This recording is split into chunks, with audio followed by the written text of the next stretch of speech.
Welcome back to Leverage Your Spark. I'm your host, Brandy Lawson. We're continuing with our 5-part episode series on how to make a decision on a tool, app, or software service. Today, in part 4, we're tackling implementation, creating a plan to incorporate your new tool and maximize its value. It's okay, I get it. Talking about implementation isn't very exciting, except it can be, because this is how you ensure that sizzling potential of this app turns into real time and sanity savings in your day-to-day.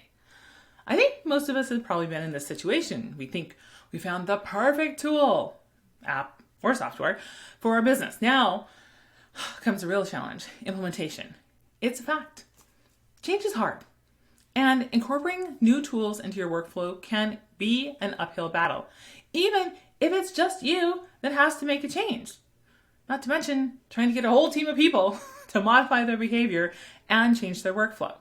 But you can smooth out the road and ensure that you're choosing a good fit for your business by considering implementation before you hit the buy button.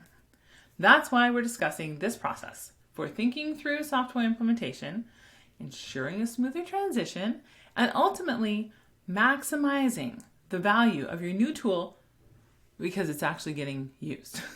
All right, imagine the satisfaction of seamlessly integrating a new tool into your business, watching as it improves efficiency, productivity, and maybe even team morale. Sounds like a dream, right? Well, with a solid implementation plan, it's possible.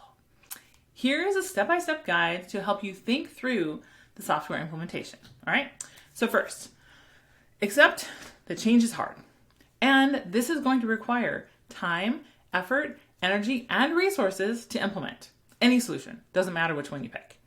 Brace yourself and your team for the work ahead, but also remember that the payoff will be worth it.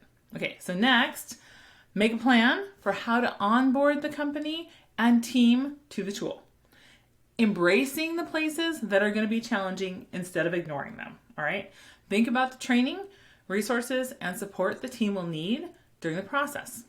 Breaking it into manageable steps can help you avoid feeling overwhelmed by all of this. And finally, be really clear about the benefits of using the tool so the team can see the value of the work they have to put in to incorporate the tool.